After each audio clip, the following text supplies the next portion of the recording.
IVM.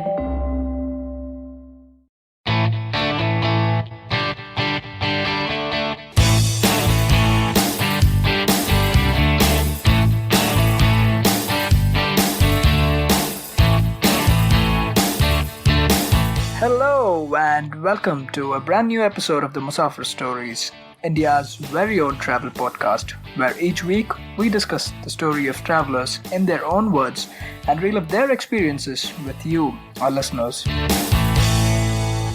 Hello everyone, welcome to another brand new episode of the Musafir Stories. Hope you all are well and keeping safe. On our podcast today, we have a returning guest, Ayush Kumar, who is taking us to the land of Utkala. Let's hop on to the episode and find out more. पेश खिदमत है आपकी शान में हमारे अंजुमन से.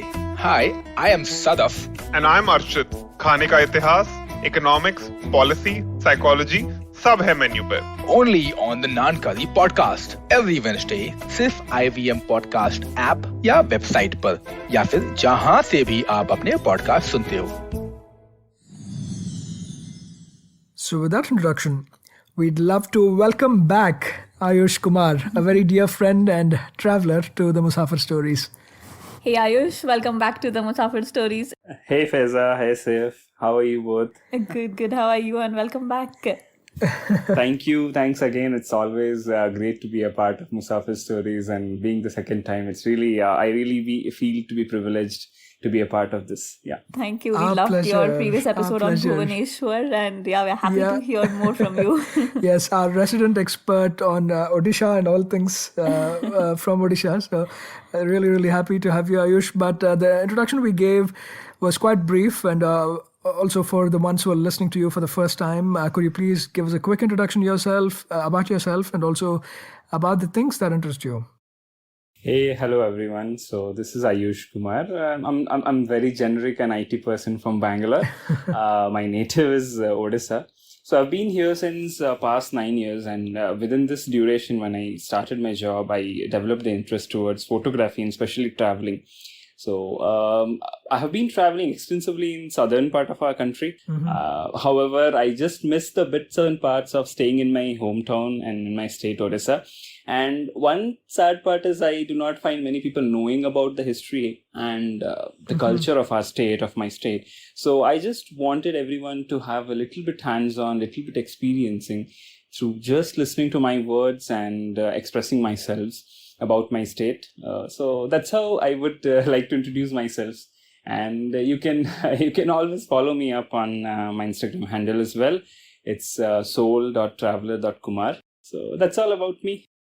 Wonderful. Thank you. Very, very modest introduction. But I can tell you, Ayush is our resident expert on Odisha, like I said, and we had a great episode that we covered on Bhubaneswar not long ago. We'll make sure to include that in the show notes section so people who haven't heard it can go and take a listen.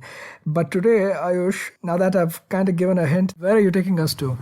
So today I would be taking you to one of the most popular tourist destinations from Odisha, and probably one of the most sacred places for many people of our country. It's Puri. So Puri is not just an emotion. I think it's just not a place as well. It's all about how our history of Odisha is from. Probably I would like to call Puri as to be the epitome of Odia or Odisha's culture. So my destination would be Puri today, and as you have already mentioned, we covered Bhubaneswar the last time. So Bhubaneswar along with Puri and Konark makes the Swarna Tribhuja, or the golden triangle of Odisha in eastern India. So that's all. That's my destination for today, and I through my words, I think everyone would be able to get little bit and the gist of the feelings which is associated with our beautiful and historical city of Puri. Okay, sounds great. Absolutely. Ayush, for someone who, doesn't know where exactly Puri is, we do know that now from our conversation that it is in Odisha. But if you have to point it out about geographically how and where it's located, can you please tell us that? So Puri is located on the eastern coastal part of our state of Odisha, and it is nearly about 60 kilometers from the state capital. So Puri is on the coastline of the Bay of Bengal, Right. and it has been historically very rich because of its temple and probably its culture. It truly resembles how a coastal part of southern India, especially Kerala, resembles. Right. Like if you go, for example, to Cochin or Trivandrum, how the geography is, it's very similar, full of coconut trees, paddy fields, and the greenery, birds everywhere. So that's all the beauty of Puri is all about. Oh, interesting. And what time of the year would it be best for a person to travel to Puri? So Odisha is a very humid and a bit hot state, I would say. It's always summery there. So I would suggest everyone to visit probably after the time of Durga Puja, which starts from October to February. However, the best time would be the months of November, December and January. So the weather will be very pleasant in Puri. It's nearly like 14 degrees Celsius in the night, which makes it extremely beautiful for any foreigner or any person from anywhere in the country to come and visit. And the best part about Puri is it's very near to other tourist places of Odisha, for example, the Mangalajodi wetlands of Chilika Lake. When people come in the month of winters, they can also experience the bird sightings at Mangalajodi, which in the other seasons would not be possible. So the best time definitely is the last 3 months of our year, which is November, December, and the new year of January. Okay. Sounds perfect. Wonderful. And how about getting to Puri, Ayush? What are the options that one can look at when they are planning a trip to Puri? Yeah, so Puri, as I mentioned, being one of the very holy places for Hindus in our country, it's very well connected by railways and roadways to, I think, all the major parts of our country, maybe all the 4 directions, north, south, east, and the west, as well as the northeastern part. So the railways is one very easily approachable ways of reaching Puri. Apart from that, the road highways from Bhubaneswar to Puri is extremely good, and it's very scenic as well. So if one wants to get and drive across the beautiful lanes of Odisha, they can definitely come by the roadways. And if one needs to come by airport or the flight, they have to come to Bhubaneswar, and it's just 60 kilometers, which would nearly be 2 hours to reach Puri. Okay, cool. Sounds perfect. So anybody who's planning to travel to Puri, I think pretty much set about when and how they should go. Yeah, thank you so much. Thank you, Ayush. So one more point I would like to add here is the major point or the center point for reaching Odisha is generally considered to be Bhubaneswar. Right. So one can easily hire bikes or something and come across the coastal part, because the lanes itself during the monsoons and winters are so beautiful. You would literally enjoy the beauty and the calmness of the place. It's very scenic and serene. So that's a very good way to explore the coastal and the historical parts of Puri. Okay. Wonderful. Yeah. Thank you so much for setting that geographical context as well and pointing out where on the map Puri is and how one can get there. But just going back to one of your earlier points, right? Historically and religiously also a very, very significant and a very rich place. And one of the key points obviously is the Puri Jagannath Temple, right? So that's one of the Yes. key points, and very, very keen on covering that off. But before we start off on that journey, would you also like to call upon a little bit in terms of the historical background about the place and also the different folklore and stories associated to the temple? Yes, I think one visit to Puri is not enough to explore the place. Maybe it's not a very big city or something, or has a lot of places. Right. However, the myths, the folklore, and the stories associated with the Puri town, and especially the Jagannath Temple, makes it very, very unique in our country. So I think Puri is also, or was also, known as Sri Kshetra or Kshetra. And it has been historically called by many names, though the most popular ones are Sri Kshetra and Purushottam Dham. Right. So Purushottam is again another name of Lord Jagannath, and it has been extremely well known for its Jagannath Temple. However, we cannot exactly tell you the date when Jagannath Temple came into existence, because it has again a story, right? Jagannath Temple was rebuilt. Right. So the rebuilding phase was told by the Eastern Ganga Dynasty around 10th to 13th century. However, I think Puri Temple's history just comes from the word Neelamadhav as well. So Neelamadhav is or was the probably it's also called as the older name of the Jagannath idol which is present. So Jagannath idol was not an existing idol before the temple came into existence. However, the Jagannath idol was being worshipped in the form of Neelamadhav, which was like a blue shining idol or maybe a jewel, which was worshipped by the people of Subhadra tribe.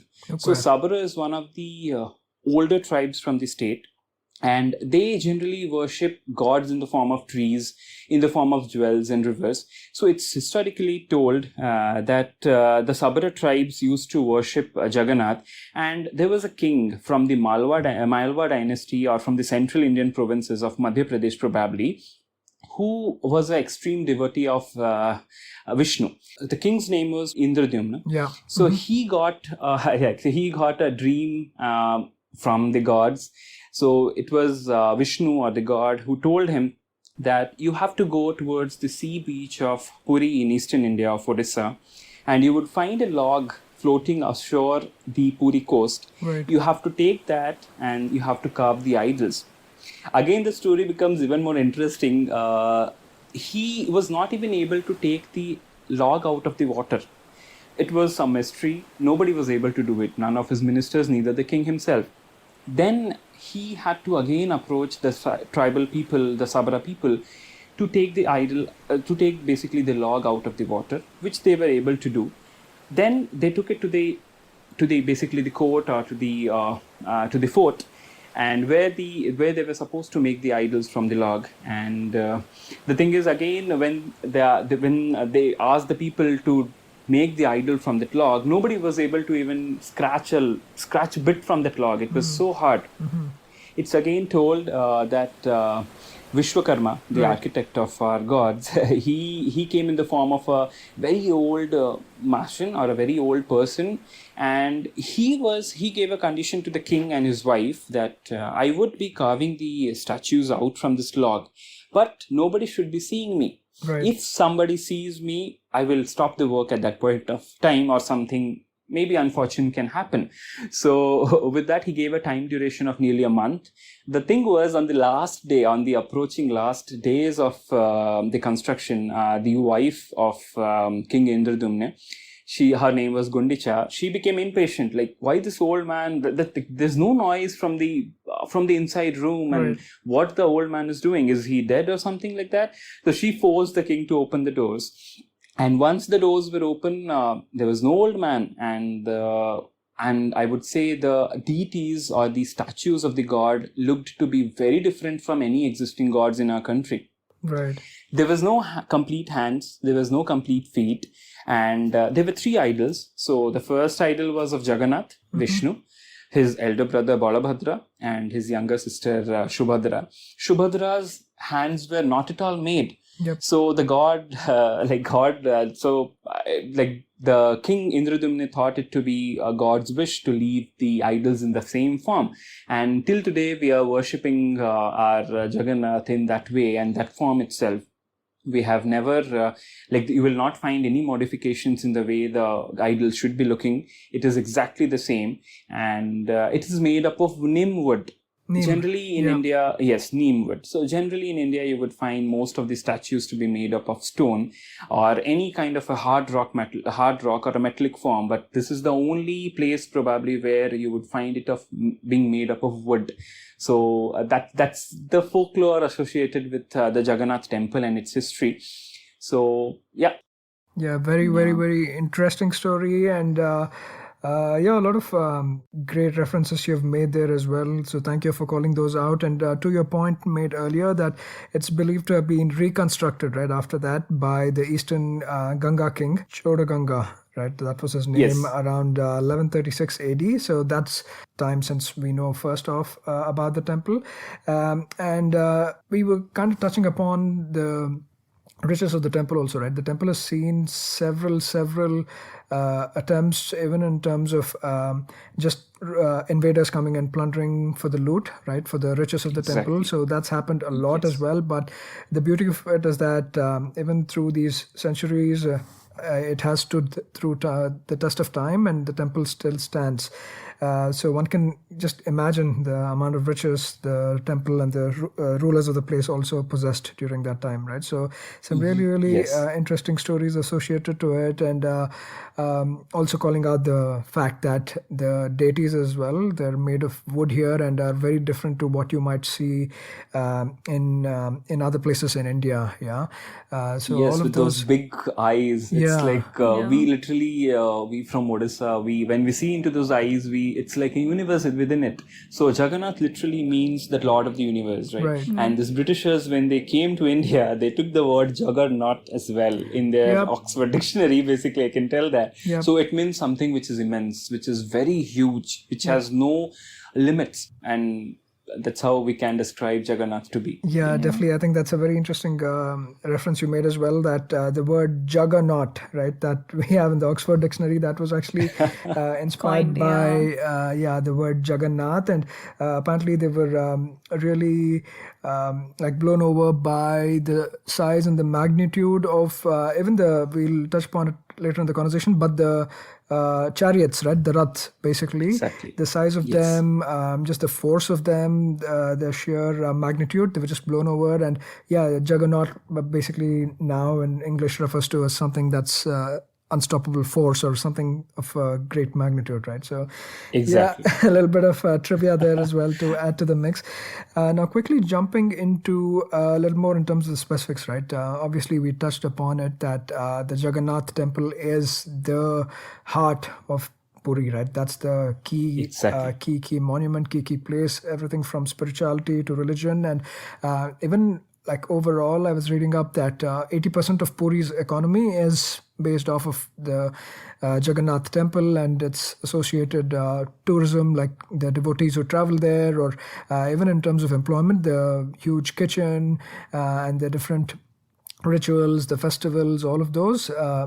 Most of it is driven by Yes. the Jagannath Temple. So definitely would like to jump into that and talk a little bit more about the temple itself, how it, how the construction of the temple is, as well as the different parts within the temple. If you could please call those out for us. Yes, so Jagannath Temple is a typical Odia or the Kalinga style of architecture, and the main, I would say, the main temple structure altogether would be about 214 feet. So it's extremely huge. Like literally, when you are about 10 or maybe 5 kilometers away from Puri itself, you can literally see the temple from extremely far, like covered with those palm trees all around, and between the temple, sheerly standing magnitude of the temple would draw the attraction towards it. And again, the temple, basically being an Odia style of temple or the Kalinga style of temple, is on an elevated platform, a little bit of a height, and there are 4 different parts associated to the temple. One is basically the Bhoga Mantapa, where the Bhoga Mantap, where the people offer the bhog, or the bhog is offered to the gods, like the prasad. Then we have a Natya Mantapa. So Odisha has always been synonymous towards Odishi dance and its various other folk dance forms.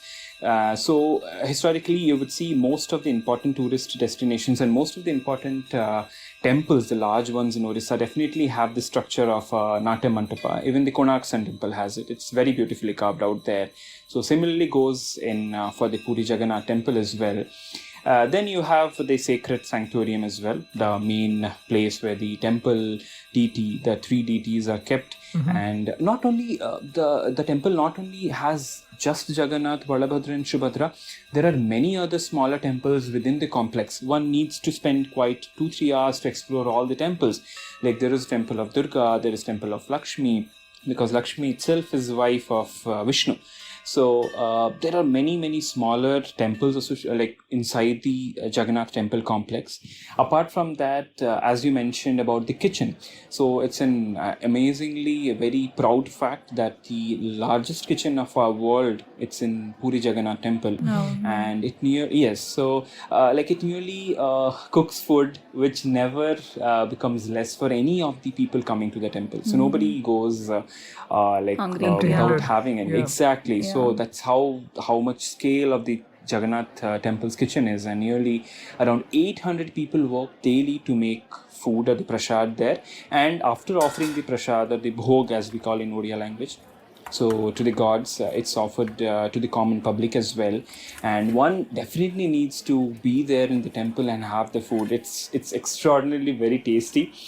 We shouldn't associate generally bhog or prasad to be with any taste. However, it is so well prepared and it is so good. Like literally, you would, even if you have little, right? It's magical. We cannot imagine. If you just have little, it literally fills your stomach. Before around in the month of December, I visited with my parents. We ordered quite a lot. In the sense, we bought it from Pandit, from the temple itself, and we had little, and it was enough to fill our stomachs and give the satisfaction of a blessed feeling from the temple. Right. So, and you even heard that the kitchen does not use vegetables that were introduced later to the Indian subcontinent, right? Like exactly. no onions, So, no potatoes. True. So the entire concept of the Puri Jagannath's food is that it is all based on the food products or the basically the vegetables, the fruits, the things which were native to our country. So you would never find potato, tomato, onion, Yeah. garlic. Yeah. So instead of potato, you would be literally surprised to find maybe sweet potato, yam in Right. most of the things. Right. So that's how the comparisons is. And one more interesting fact about the temple is it's also told. I'm not telling you it may be scientifically correct, but it's told that even salt is not used in the food. Oh, but wow. when you taste it, it has the salt taste. Like these are all some myths, and maybe it's just a belief of people, which gives us the belief on God itself. And again, an interesting story about the kitchen, because it forms a very important part of Puri temple. Why so? Because it's told that Lord Vishnu comes to have his food in Puri Jagannath Temple. So among the 4 holy places of our country, he meditates at one place. Probably it is the northern part or the Badrinath. He comes for having his food in Puri. So the food is considered a very important part, and generally chapan bhog, which is 56 varieties of prasad, are offered each day, and literally keeps changing day by day, and with special occasions it may increase as well. So that's how it is. And I would recall that when I visited the temple literally 2 years back, so the priest, generally when you enter the temple, a priest would definitely help you for the worship, and taking you around the temple, explaining the facts, and maybe having you a good maybe a lunch, which is the prasad there inside the temple complex itself. So he told me that, sir, the food is prepared in clay pots always. Right. Okay. It's all the clay pots, and the clay pots are lined 7 on each other, one above the other. And it's again a myth, not a myth, I would say. It's again a very astonishing fact, and maybe a blessing of God, that the topmost clay pot, the first clay pot, it cooks first. However, basically the wood, it's all prepared in wood fire. The wood is on the 7th one, but the 7th one is cooked last. No. The first pot on the top cooks first. So like that literally we some things are beyond our science and facts, right? Explanation, So correct. Yeah. exactly. So sometimes it's like we just have to follow, we just have the belief. So maybe it's just Jagannath's blessings. So that's the beauty part of it. And if anyone wants to have the prasad or prasadam, basically the bhog inside the temple, so you can go to a bazaar inside the temple itself. It's called Anand Bazaar. So anyone who goes to the Anand Bazaar during different times of the day, you would get different prasads. So most of the people prefer going for the lunch there. So where you can get many varieties. Again, you will have a sweet. There are traditional Odia dishes like muhara, besara, kanika. Kanika is nothing but a sweet pulao, and there is a dish itself called Odia. So the name of the dish is like Odia, and like how southern India is daily associated with sambar, we have a dish in Odisha called as dalma. So that's the quintessential of Odia cuisine. It's like the daily food for our people. So that's offered to the god as well. So we do not just consider Jagannath to be a god. We consider him to be a living being. He's more of a living being, like a human, than a god as well. We consider him to be the eldest member of our family, and he's the one who controls the family. He's the one who is like a god to the family. So that's how associated we would call it as Jagannath Sanskruti. It's very well known across our globe. And for example, ISKCON Temple. ISKCON Temple takes a lot of beliefs, lot of practices from the Jagannath Temple as well. And because Jagannath itself is a form of Krishna and Vishnu. So that's all I would say about the Jagannath Temple. Yeah. So a couple of other interesting things also I saw was one of the ceremonies or one of the activities that was performed was also the flag changing that's done every day, right? Ayush, that you'd like to call out? Yeah. Yes, so it's basically the flag changing, which happens every day. On every single day, it needs to happen. You can imagine 214 feet high structure is. It's nearly 36 stories of a building. Right. There is no stairs to climb, and there are priests, the Brahmin priests, who literally who have to lit a diya every day there, and they do a little bit of worship. They carry the flags with themselves, and they climb with holding the temple structure, not having any physical support like a mechanized support to go there. It's a life-risking job, but yeah, with the blessings of Lord Jagannath and with the beliefs, every day the person needs to go there, climb on the top, change the flag every day. And one more interesting fact about the flag is that generally it's as well told that the flag always flies on the opposite direction of the wind. So we do not have an answer again for it. Science cannot prove it maybe, but that's how it is. Yeah, and this was also surprising. Basically what you're saying exactly. is you'd expect a flag to be fluttering in the direction of the wind, right? Exactly. But here it's the opposite is right? So yeah, that was also a little astonishing, like you said. Just how you would explain that, nobody knows, but that's what you see in action. Correct. So there is it's told that if a day is missed, if the flag is not changed, then the temple needs to be closed for 18 years. Oh, wow. So my God.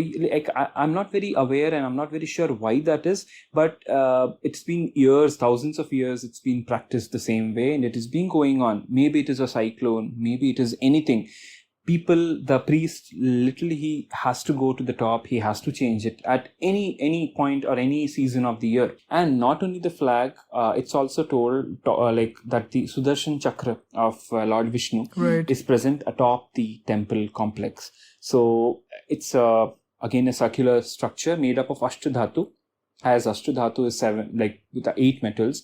And and very interesting thing is, if you are in any place of the city or any place within nearby Puri, whenever you see Jagannath Temple, you would always see the Sudarshan Chakra on the top, facing the front direction only. Even if you face it from front, you face it from back, east to west, any direction, you would always see it to be as if it's visible from the front. It is looking towards you. Mm-hmm. It is not like the structure changes. So maybe it is an architectural marvel, or the design of it is such way. So those things really make Puri Temple one of the most mysterious temple as well. Yeah, absolutely. A lot of marvelous little tidbits and beautiful stories, right? I think that's the best part of going deeper into these. And Ayush, obviously the other thing, the thing of most importance about the Jagannath Temple and about Puri as well in general is the Rathyatra, right? One of the key festivals of the temple. Would you like to touch upon that and give us a little bit of a background? Because as I was reading up on this, I also saw that there's almost like 24 different festivals every year that happen, and the Jagannath, the Puri Rathyatra, it's just one of them. Yeah, so that way also very, very rich culturally in terms of the different the rituals and the ceremonies and the festivals that happen with the temple, right? Yes. So, yes, Puri and the temple associated with the temple has many festivals across the year. However, the biggest one and the most popular one among I think everyone in the world knows about it, is the Puri Jagannath Temple's Rathyatra. And I think it's been about 700 years or older. I think since the temple has come to an existence, it's been happening. Mm-hmm. There's never a year it has never happened. Even during the tougher times of COVID last year, the government had to take a special practice because it's just a ritual which they wanted to do it in a smaller scale. So Rathyatra has beautifully, extensively massive chariots which are made in many months. I think the preparation for Rathyatra literally starts 2 to 3 months before. Right. And Rathyatra generally happens during the Asada Masa, which is generally in Odia as we call it the Asada Masa. It's generally during the monsoons in the late June or the July month of our year. So it starts with preparation of the new Rathas every year from scratch. Right. So however, I would like to mention Rathyatra is synonymous, or it is happening at every city and place in Odisha.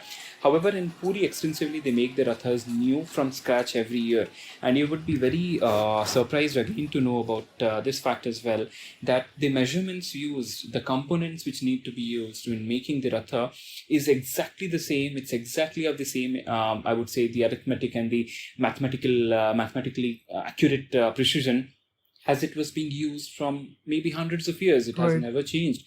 And there are specific people who do that, and they used only traditional, I would say, maybe there's a hammer, which is all traditional based. It's not the modern things which they can use it. It's all the how it used to happen in the ancient times. It's being practiced in the same way. That's how the Rathyatra starts. Again, before the Rathyatra starts, there are two important festivals associated.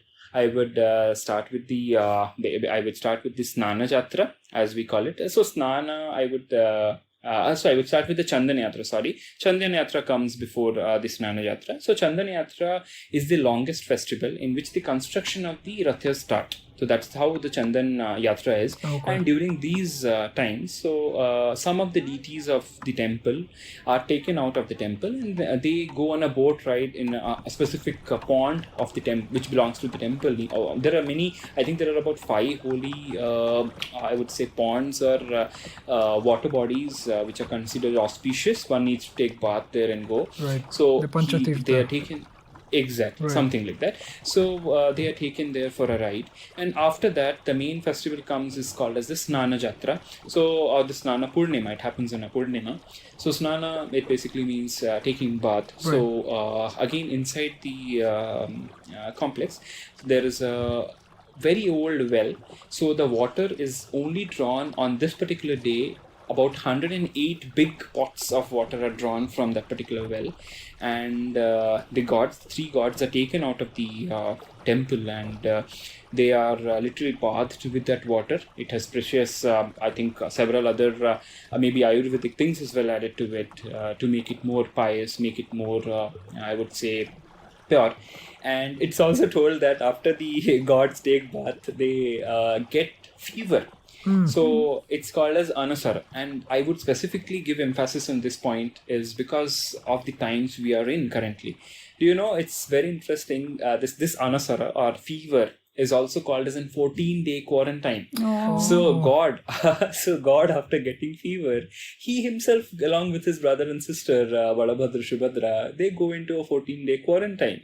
So God. at that point of time, they are like, people cannot worship them because they are ill. We consider them, like, as I told, we consider Jagannath to be more human than God. He's part of our lives. He's just a family member as well for us sometimes.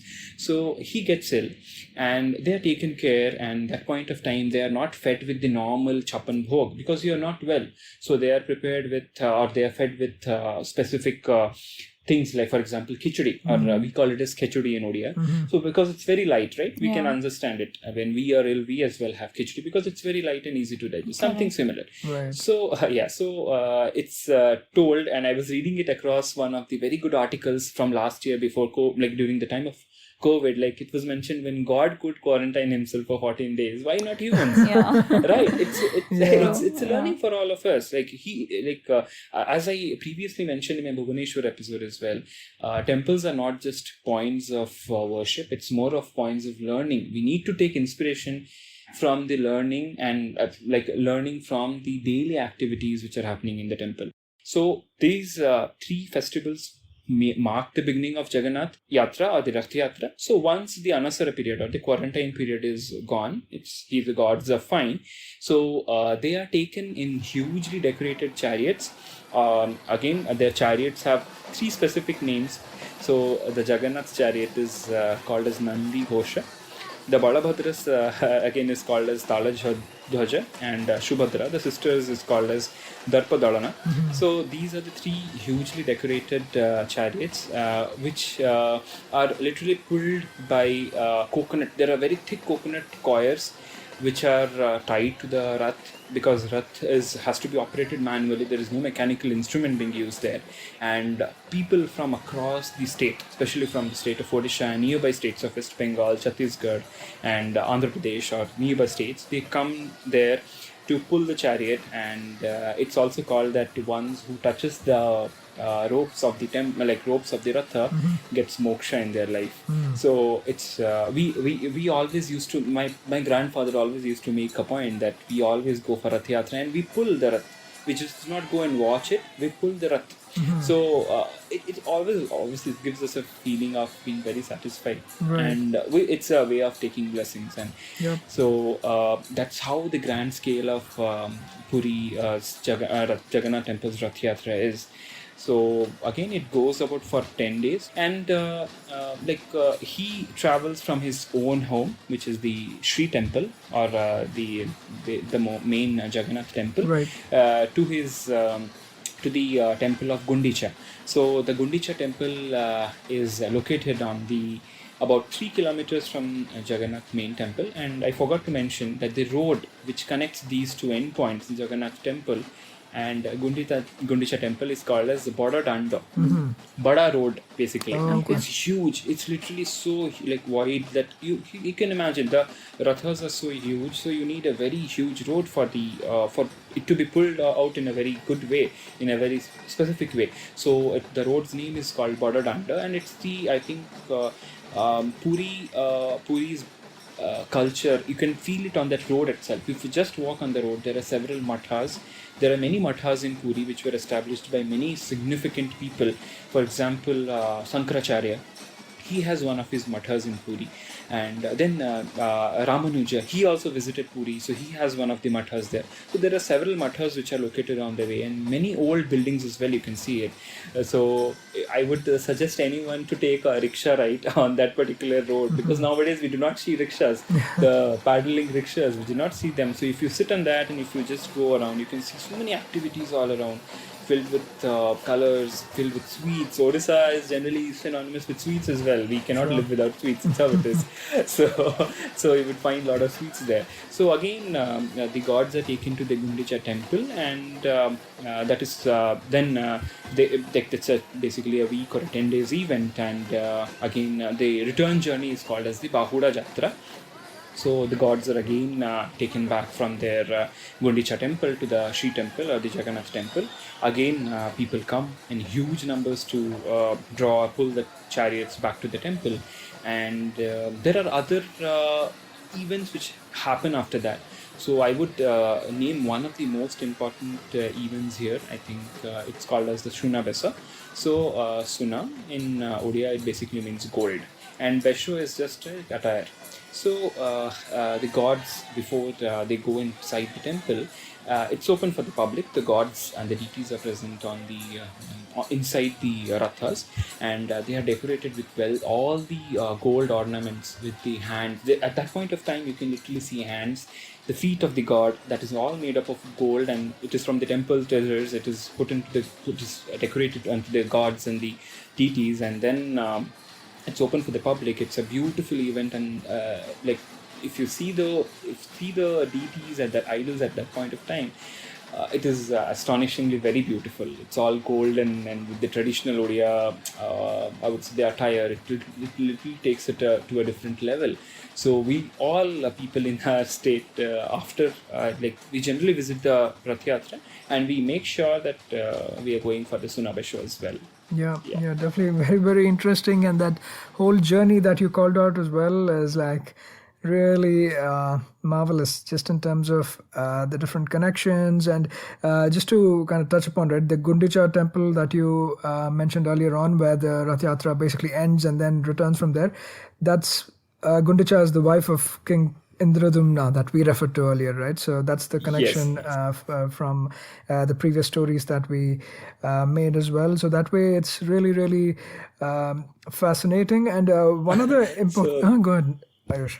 So Saif and Faisal, there is one more like a very funny event I think which is there in the folklore as well. I just remembered it, so I thought I should share this. So it's told that Jagannath along with his brothers and sisters, they went to the temple, and I think there were some other deities as well who go along with the gods in the Ratha to the Gundicha temple for their vacation. So the wife of Vishnu, like Lakshmi, she gets angry with Jagannath. She tells that you didn't take me, so I will not let you inside the temple. So at that point of time, it's told that she offers a bowl of rasagullas to Jagannath. Jagannath offers a bowl of rasgulla to Lakshmi. So, basically to please her, please let me in. So that's there was again a debate going on long back for rasgulla's invention. So if you go through the through the Panaji or through the basically the manuscripts of the Jagannath Temple. So it's told that this story relates to the invention of or the use of rasgulla as a prasad in Jagannath Temple. And it's been so it's been I think more than 800 years it's present in the temple history. But that's just a very good story to put here as well. Gods as well fight, and they need to be pleased with some sweets. So that's how it is. That should also lay rest the debate about the origin of the rasgulla, I guess. But I think it's great that both Odisha and West Bengal have their own versions GI tagged. So and I think it should even be like an inspiration to all the husbands. Saif, are you listening? Right. And one other interesting thing that I came across that perhaps you would like to touch upon as well is, I believe this might be a ceremony or a festival, but it's called Naba Kalebara. I'm probably butchering the pronunciation, but would you like to touch upon that as well, Ayush? Yes, so Naba Kalebara, as I it's called Naba Kalebara basically, and I would like to mention it as I previously mentioned as well, that we consider Jagannath to be human. Right. It's more of human. So obviously a human has to die at that point of time. We have a belief that God as well goes off. He cannot stay with us forever, or he leaves the space and goes off. Basically the deity, the idol. So this is basically recreation of the wooden forms of the three deities, or the three new idols, or the murti of the gods are prepared again. And there is a very interesting story behind it as well, Saif and Faiza. As I previously told you, that God was as well known as Nila Madhava, right? Right. So, there is something which is very secretive towards the temple. It doesn't give much detail about it, but in humans we consider we have a soul, right? So we consider that the Jagannath idol is also living. It's a living god. So obviously when the soul goes off, the idol dies. Basically the god dies at that point of time. So how we would like to put it is, there is a specific substance which is told to be present inside the temple, which gives the feeling of soul, which gives it life to a temple deity, the Jagannath deity or the idol. It's called as Brahma Padartha. Okay. So again, that Brahma Padartha is something which is not at all known to any public, and it is only known to very, very few people, probably of the temple administration, and it's not open for public to know what it is exactly. However, there are speculations that it's a jewel, it's some kind of an instrument, or some kind of a jewel which has extensive powers, and it's basically on the Naba Kalebara, on the night, the old deity or all the old murtis, basically the idols which are present, the headmost priest or the important priest of the temple, he is blindfolded, and the entire Puri town along with the temple is made dark, in the sense the electricity supply is cut off across the entire town of Puri. It is pitch dark. People do not step out of that day, on that particular day. And the main priest, along maybe with some other priests as well, he goes inside the main temple, and he takes the Brahma Padartha out of the old idol, and he places it inside the new idol. So that's how we are giving a new life to the new idol. From that time, that new idol becomes living. The god comes back. So it happens maybe within a duration of 8 years, sometimes 12 and sometimes 19 years as well. So that's how important Navakalabara is, and that's how we can relate it to our lives as well. We can always take inspiration from these things. Like it's a circle of life basically. Whatever ends has to begin, and whatever begins has to end as well. So this is how important Navakalabara is in Puri, and for specifically the Jagannath Temple. Yeah, definitely another very fascinating story, and I believe the last time the ceremony happened was in 2015. So it's not too long ago. Yeah, so another one might be coming up. But yeah, you never know, right? It could be 8, 12 or 18 years. So you cannot say with maturity as to when the next one will be. Now, before we kind of move on from the temple, I know like ideally one would visit Puri during the Rathyatra to kind of enjoy the whole experience of it, as well as most aspects related to the town.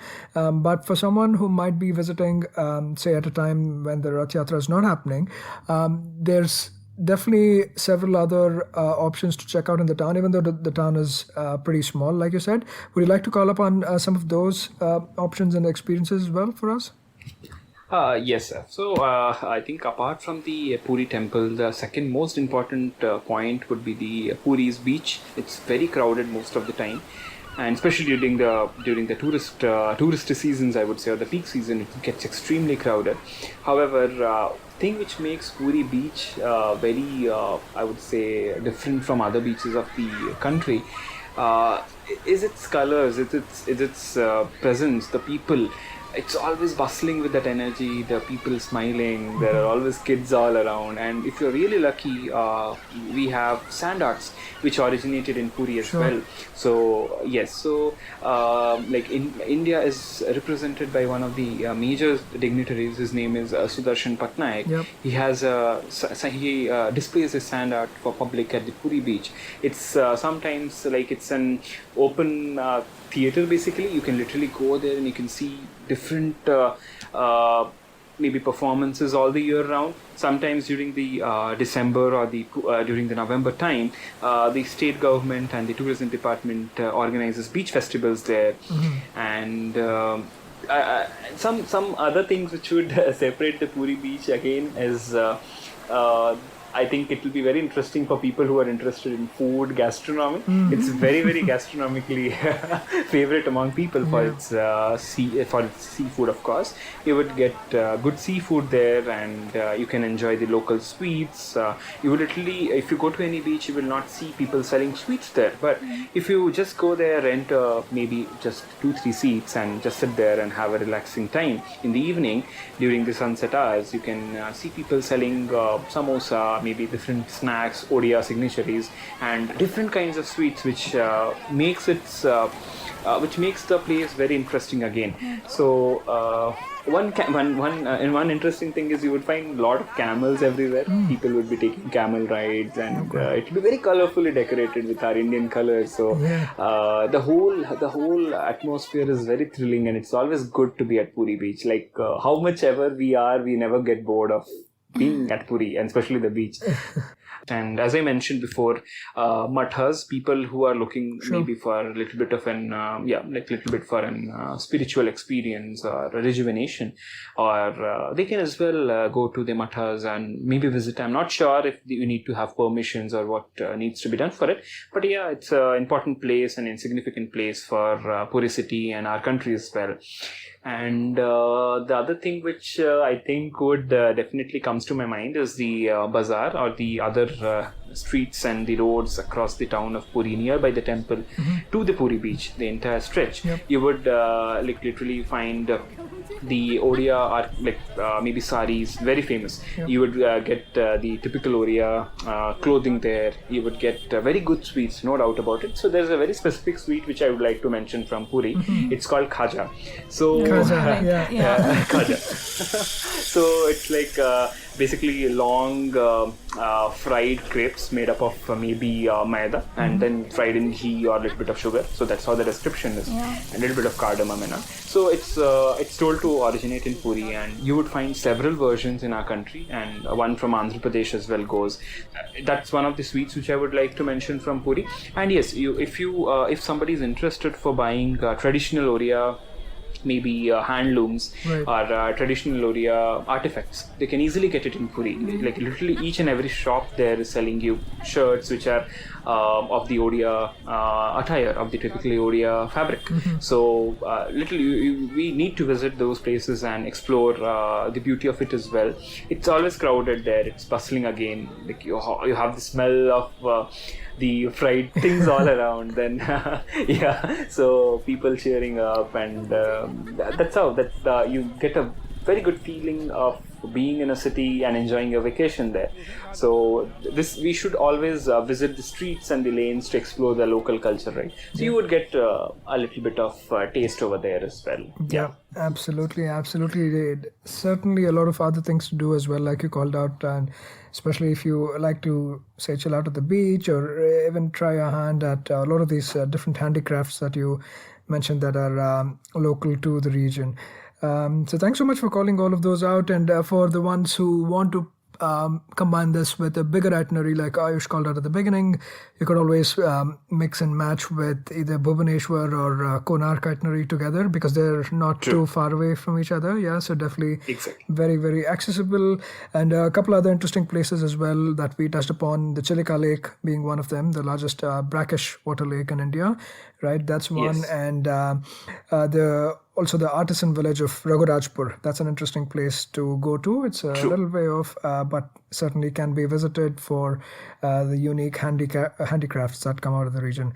So thanks so much, Ayush. It was really, really interesting. And I mean, initially when I thought, I wasn't sure if just covering Puri on an episode we would have enough content to talk about, but certainly we have only touched the surface from what I've seen, and also what I've the amount of notes I had. It's really, really deep, and no wonder, I think even spiritually and religiously, right? It's a very, very significant place, and the conversation alluded to that all over, but it is one of the Char Dhams, if we haven't called that out, along with Badrinath, Dwarka, and Rameshwaram, I believe.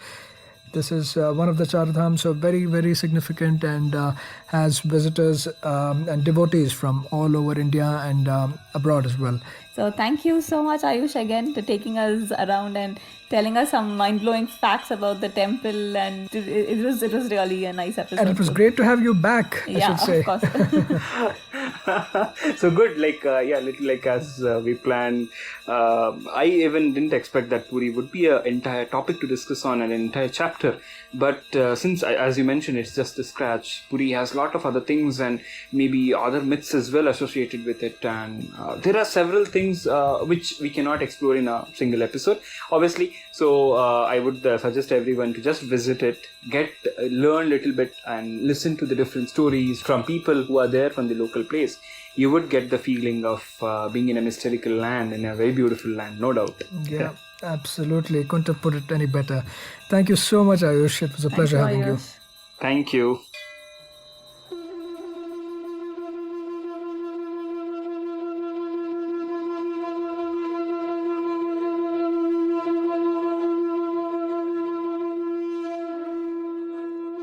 That was yet another great episode on the Musafir Stories.